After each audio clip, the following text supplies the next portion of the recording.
Mati. Ya. Oh, sudah. Agak, agak sedikit. Oke. Begitu dulu awalnya. Oke, Assalamualaikum, Abang. Oke. Thank you so much for your time ya. Okay. So I'd like you to meet my cousin, yeah. So pleased to meet you, Abang. So how are you doing? Yeah, I'm doing very well today. Yeah. So are you still teaching? Teaching, Lecturing, I mean, sorry. Lecturing?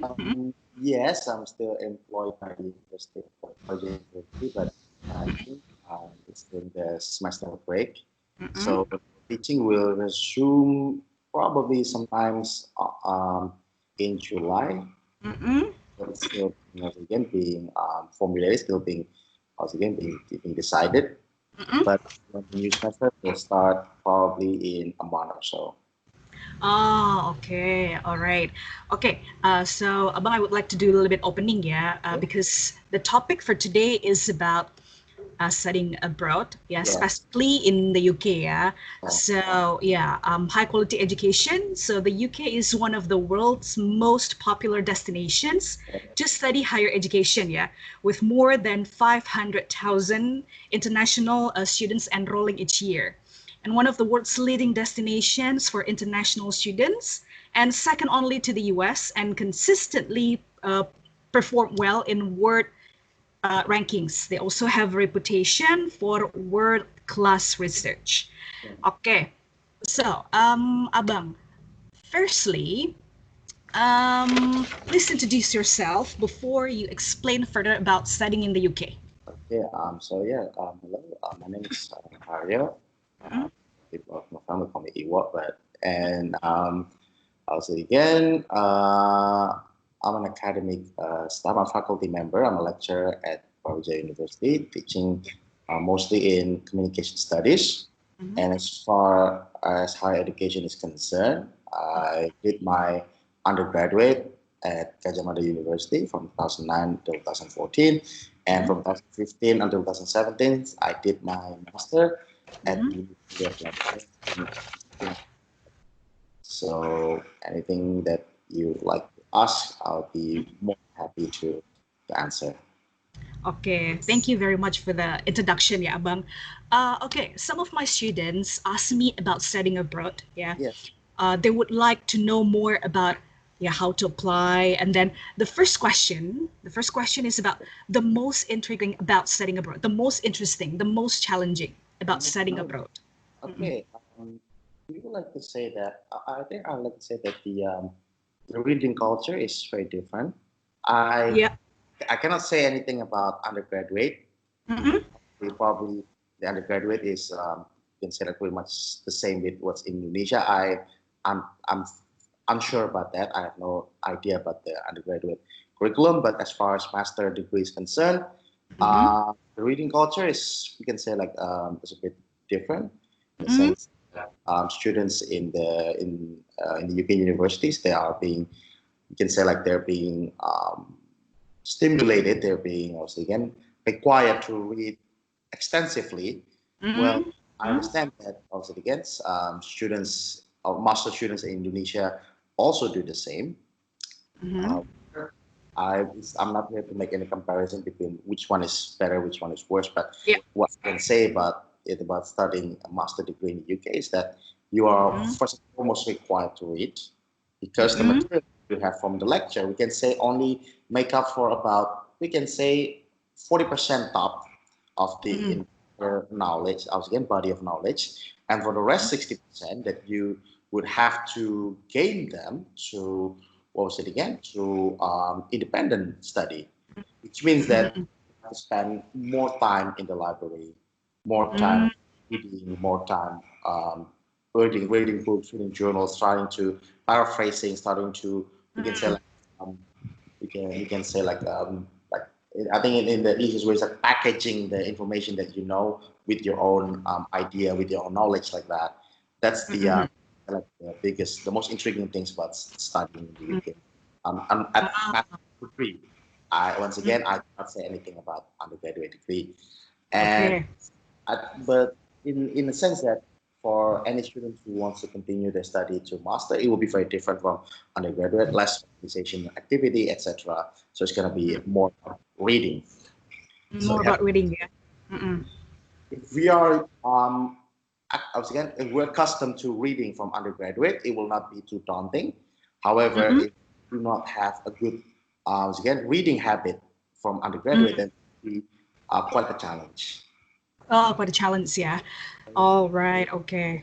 First thing we can is that knowing that you'll be asked to read extensively, so get used to that for going to the master degree in the UK. Get used to reading. Okay, all right. Reading, yes. Okay, so what changes are felt after studying in the UK? Changes, we can say like what type of changes that we're talking about? Changes probably about maybe, let's say, your habits.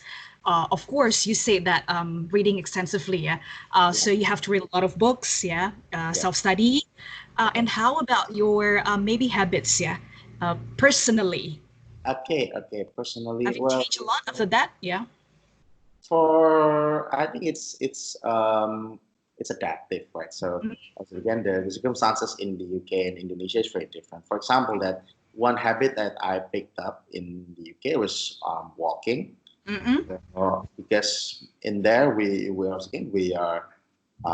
can say that everybody walks. So then the pavement, etc., the pedestrians are very creative, etc. So I walk everywhere in the UK, be it in Leicester or if I visit another cities.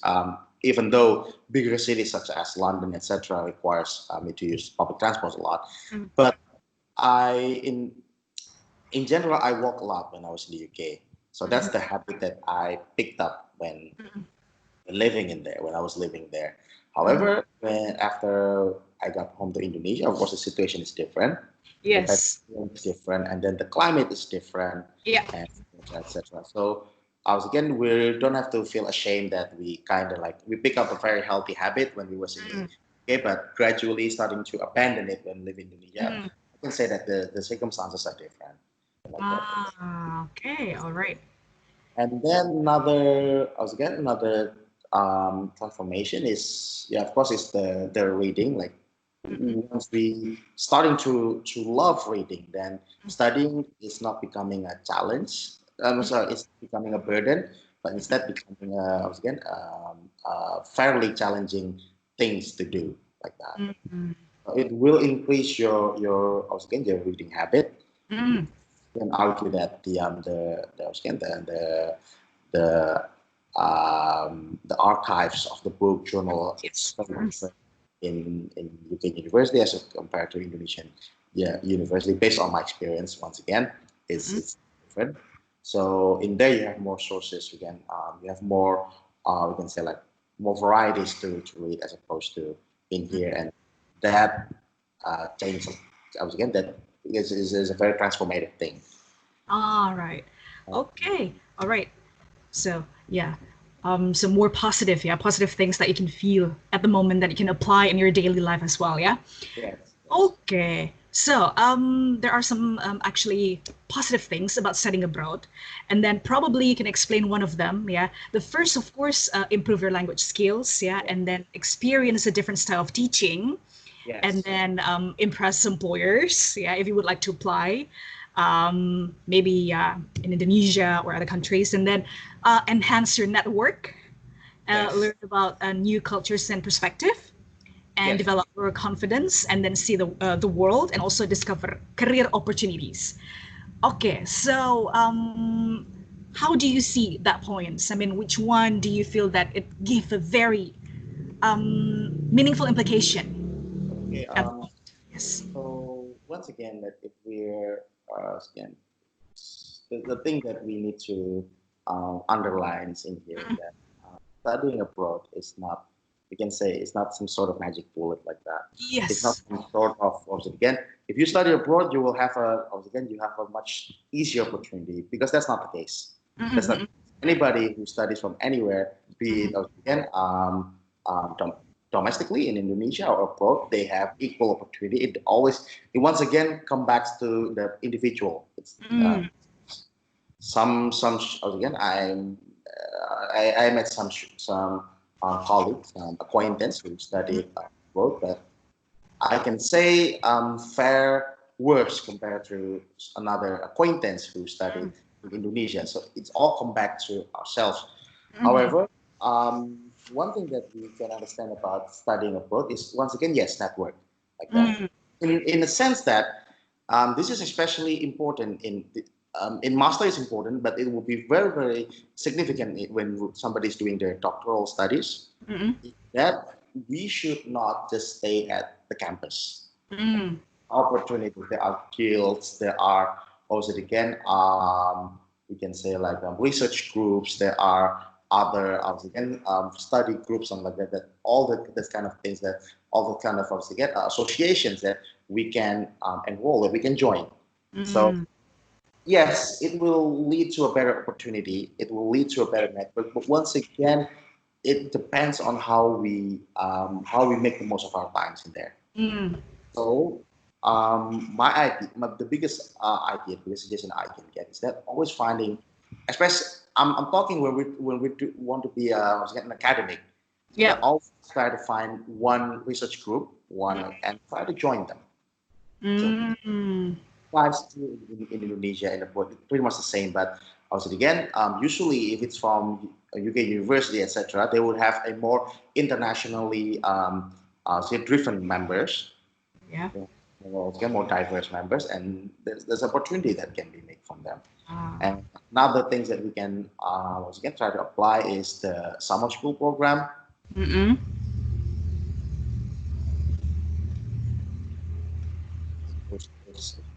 Hang around, something like that.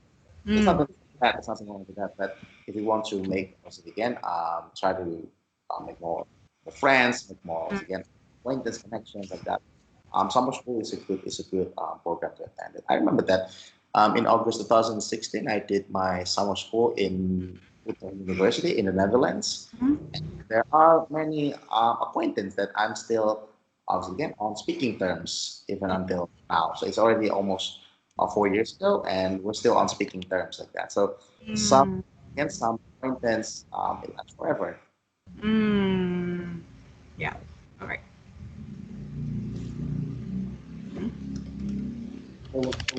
Yeah, they would know some. Okay, we would like to do this research. Probably we want to do this project, and if you feel like okay, you can contribute in that, and it will be much easier for us for one to join the project, as opposed to students who just stay at campus, just do their assignments, and that's it. So that's something that needs to be avoided. Solely focusing on assignment from campus, while not looking outward for broadening the opportunities like that. So, because once again, studying master is not a magic bullet. It's not also again something that like a snap of a finger. Oh, it's gonna make life easier, something like that. It's all how we can make our times in there. All right. Yes.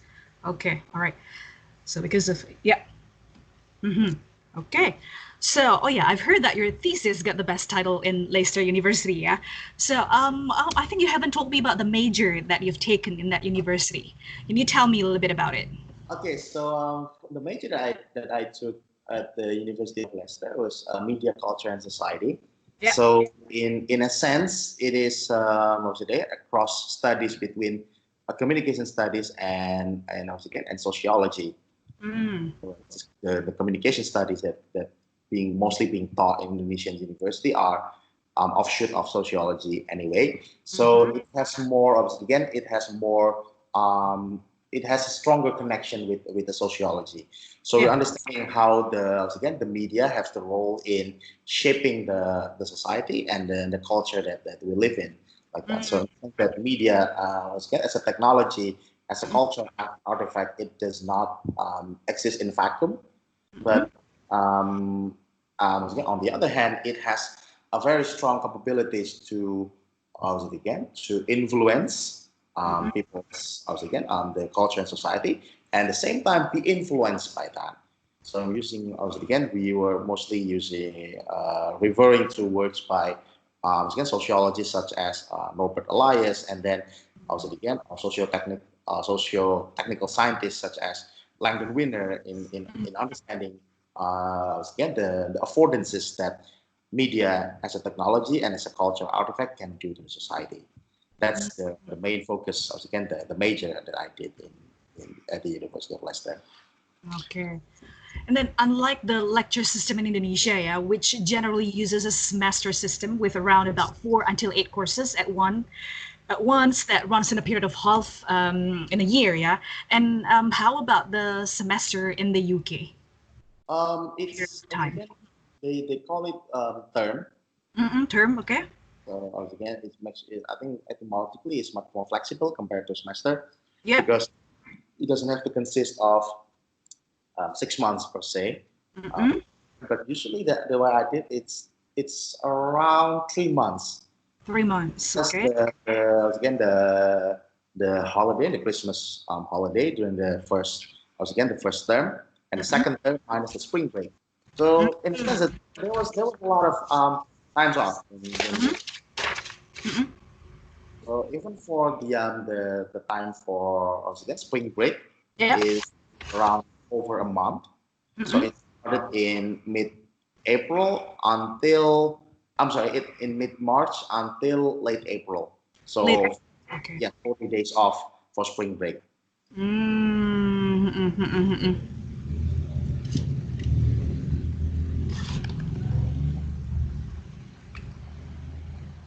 But a minus, so we reduce it from the holidays, etc. We only effectively study for about maybe around 2 months and a half. 2 months and a half. For a short time for the master studies at the University of Leicester. I cannot speak for other university. Very short, and that is the biggest challenge because if we're not being aware of that, then we can just being too relaxed and etc. For example, spring break is a very crucial time. Additionally, for undergraduate students, it's time for them to have fun, something like that, because the weather is very nice during the spring in the UK. But for master students, we're still not being encouraged, but based on our own conscience, finds that we need to use the days for self-learning, for independence. Independent study. There is things that we need to be aware of. So the time off does not reduce, does not deduct the the final assignments, word count, etc. So if we're being if we got carried away, then we have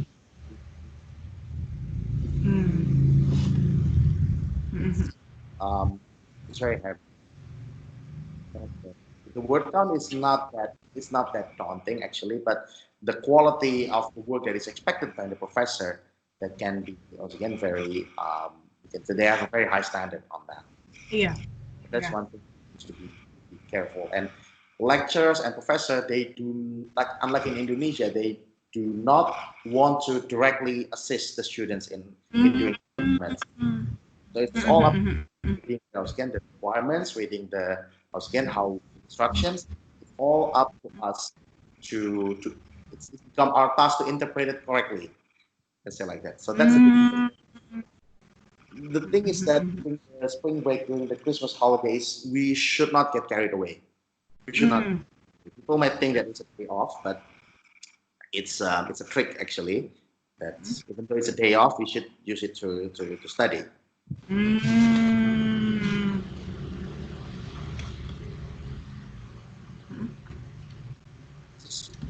Assignment roughly take 2 weeks at the earliest to completely finish. So from the point that we collecting all the materials, write the first draft, the rough draft, first draft, and the final version of the works. It self-revision requires a lot of self-reflections on how well we have written, something like that, because the lecturers will not be assisting us in doing so. And once again, it's part of their assessment on us. very meticulous, we can say like correction on our self-correction like that. Self-correction, yeah. Even if we finish the work, that's just the first draft. Next thing that we can do is that we read again the paper and say that, all right, we can do this, I can do this. Oh, I should change this word to this. Okay, I can structure it different. And it will happen. This is why don't be people who work on deadlines. That's a very, I would not suggest that. I strongly suggest against it. Because there's no retake system in the UK. So you need to be careful very, very careful on that. If we fail, we'll be considering as fail. And some faculty offer retake, some faculty does not. And it will impact our degree in the end. So, for example, in order to graduate, we need to at least pass 60% of the entire course. So for 60%, then what would happen next is we will not be awarded our MA. Even though we will be awarded certificate that we ever studied at the University of Leicester, but not eligible for the MA, academic title. No, I'm saying the MA, MSc academic title. I'm sorry. So we will not be eligible to be rewarded masters academic title. So that's the biggest challenge of studying in the UK. Yeah. Take some faculties, not. So please be aware of that. All right. Okay. Thank you. Asia, for example, that we can just stretch our graduation. They have a fixed some time for graduation. So by 1 year, we will be assessed. We will graduate. By 1 year, we will graduate. However, the result of our graduation depends on the quality of our works. If we got careless, we can graduate. One biggest difference between university in UK and university in Indonesia. They're very strict when it comes to the finished term of study. Okay. Yeah, it's very tough and challenging as well. Yeah. Okay. So attendance is going to give an implication of the studying process or not? Like in Indonesia, attendance is very important. How about in the UK? I think it's way more serious than that. Because when we've been granted the visa, the tier 4 visa, and then the way that the permit is for us to study. If we somehow miss the attendance, then we will be considered as committing immigration fraud. Okay, all right. More serious than Indonesia. Then the result, if we keep skipping class, for example, then we'll be considered as committing immigration fraud, and then the worst that we can do is that we will get deported. Yeah. Then visa abuser. So, the stake is even higher because it's only it is not only related to the campus but also to the Ministry of Foreign Affairs in UK. Okay. It's a security matter and so on and so forth. So be careful. It's being it is being clearly stated in our student visa that we need, etc. And if you miss, you'll be considered as somebody who abused the visa. All right. Okay. So you have attended like some of the seminars, yeah? And then can you tell me a little bit? Can you tell us about your seminar? And what was it about? Okay, so seminar or conference, etc. I think the first conference that I ever attended was back in 2014. I was a fresh graduate from the university, and my supervisor at the time considered, your research is good. Why don't we try to submit it for a conference? Then I was like, why not? So, and we did, and I had some talk on Research Day Visible UGM at the time in 2014.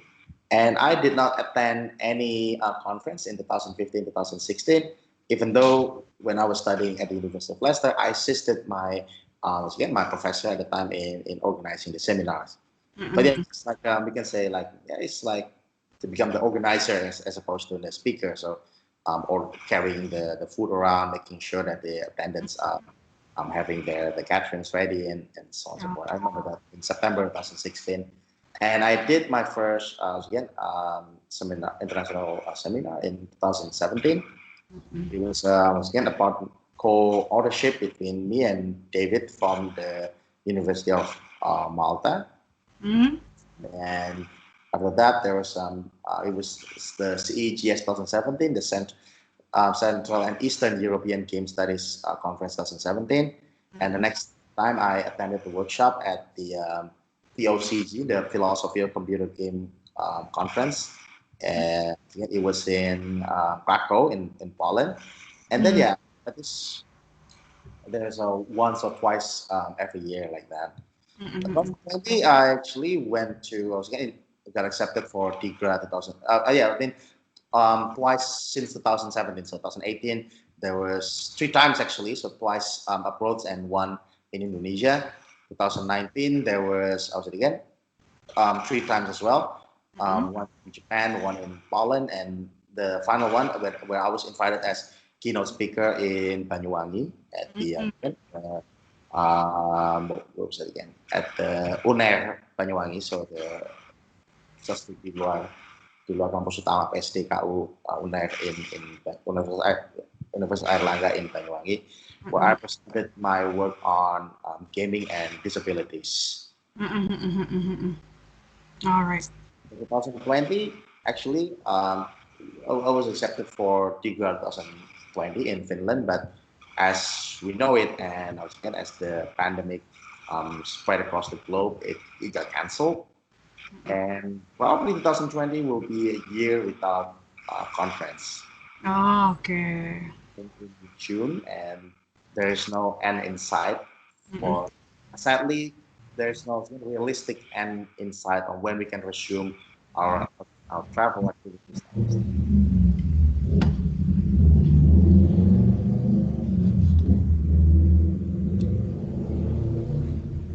And I see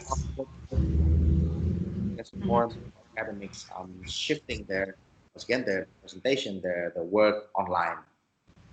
So this might be a new mode of operations in the future, because through webinar we can circumvent a lot of requirements, especially for people who came from, we can say, like developing countries such as ourselves. When we want to go to the conference, we need to sort out the visa and so on and so forth. It's a tiring process.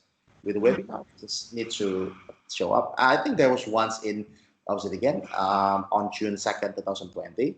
I think it was organized again.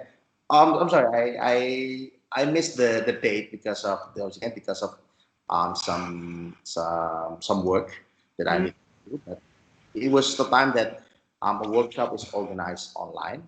I saw the reports afterward, and I saw what was kind of like the testimonies of the activities afterward, and it was, we can say that it worked pretty well. So maybe this is like becoming like the turning point of academic seminar in the future. We need to spend more on air flight, etc., when we can, once again, more easily and more inclusively something online. The things that we might retain even after things going back to normal. Okay, all right. So the requirements for studying abroad, yeah, like most of my students also ask about that one, because maybe it's not really accessible for all the students, especially in public school. Yeah, so of course they have to decide on a uni or college and course, and then register and apply, accept your offer, arrange funding, apply for a visa, and prepare for your stay. But let's say with the test, yeah, like A levels or GCSE, English and Maths. So what are the tasks that you've taken, that you have done before you finally can study abroad?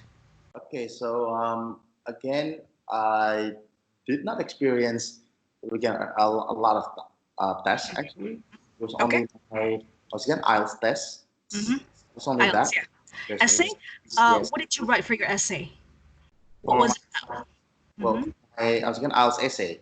Mm-mm. Well, I kind of forgot. Like it always it always depends on the theme of the again of the writing section. I kind of forgot, but and honestly that because my training was incomplete, so my IELTS writing never passed above 6. Mm-mm. That's Mm-mm.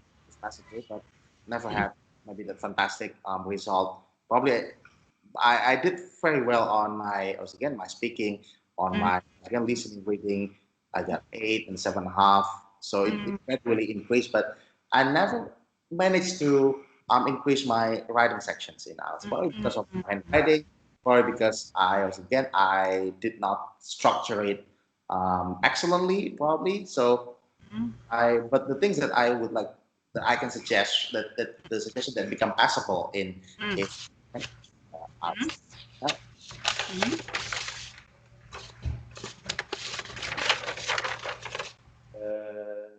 The first is the summary, and then second topic and closure. So that is passable for IELTS test, but based on my own experience, it would not grant you can say like a grade above 6. So they should can consult it more to the English teacher. So that's just Okay. my experience. Yeah, so take an intensive course, yeah, especially in English, and then the highest top score, the top score for the IELTS for studying abroad is about 8 or So basically, by 6.5 is okay. 6.5. 6.5 in total, and no band below 6. No band below 6. Yeah. No band below 6. It's pretty much okay. Pretty It's much. doable. It's doable. But yeah, I could not speak for GCSE and etc. That IELTS is the only required test that I ever took before studying abroad. Okay, all right. Okay, so Abang, maybe this one will be the last question, yeah, because I would like to gain a lot of, information from you, especially studying in the UK, but I think the time is not really enough, yeah, to tell a lot of things about studying in the UK. But this one will be maybe the tips and the trick. What should the student prepare before they're going to study abroad? What will be the best tips that you can give? Okay. So the best tip that I would like to give is basically just socially always get in touch with the administrator. Administrative, okay? So when we apply, the first thing that we need to do is that before we apply for anything, is that contact the administrator first. So let them know who we are, something like that. And then in the process of applying, probably we'll make some mistakes and in filling the form, etc. Always never hesitate to let the administrator know. They'll always be there for us. They'll always be very helpful. And then about accommodation, and then about everything that we can expect from them, how we can make extra money in the university. Then the administrator will help us with that. So always get in touch with the administrator. That's one suggestion. And then secondly, this is already like some experience that I had, especially when we arrived in the UK during right before the academic year started. There would be a long queue at the Heathrow immigration the immigration border. So be prepared for that. Just be patient. Just take it as just take the positive of that. I remember that I got stuck in the line for like 4 hours because that was the last day, the last week before the term start next week. So all students all over the world just arrive that day. A long time. I remember I spent 4 hours on that. And then the next time is learn about the UK. That. Learn about the UK, learn about the public transport, learn about how to get to one city to another like that. Because learn it beforehand because it will save a lot of times in here. For example, most of us will arrive in London, even though we were outside of London. So first thing first, how we can get there to get to our city of destination. By bus can be very cheap, but can be very long. By train, you go by train, just learn the connection and etc. And it will be unclear with that. Never bother to ask the station workers, the bus driver that they would assist that. They would not in the best manner that we would like to expect, but they would help us. And for the study itself, well, there's no shortcut to success, etc. Just always again pay attention. That's the thing. Always pay attention. So whatever the professor have to say, pay attention, and then knowing we can say like the knowings of the study itself, knowing the nuance of the study. For example, knowing the main topic of this course, that's the topic of a certain course is very important. So idea about what is this course is talking about. It can be very obviously again because it can be much bigger than what is actually being taught. Connected to another courses and again stuff like that. So always having the mind mapping about what the course is about. That's the tips for studying itself, and finally for the what was it again? The dissertation, the master dissertation. Like in the UK, usually they only provide 4 months to do the dissertation. It's a very short time. Okay, so yeah. The topic is doable. For the most part, do not treat it as if like it's like a PhD, like a doctoral thesis or something like that. Because make sure that it's doable, make sure it's realistic, and make sure it can be done in 4 months again of time, because it will be much shorter than we thought. So if I might suggest that just do a research within the UK. Because again, it depends on the scholarship plan, but again, my financial support from the University of Leicester did not cover again trip to Indonesia to collect data. I had to think and see what I can do into the UK. But again, it differs from again students' financial condition. Some scholarships, some sponsors, they provide tickets to obtain data elsewhere. Some does not, and something like that. So make sure that the project is doable within the time allocation and also within the financial situation. So just be realistic about the project. That's very important. Yes, we can say like a finished simple project is much better than unfinished. We can say like grander project like that. Save it for PhD. If we have a very grand idea about research, save it for PhD. For master, make sure it's doable. So that's once again the tricks that I can provide. And then yeah, another trick is for saving money is very important as well.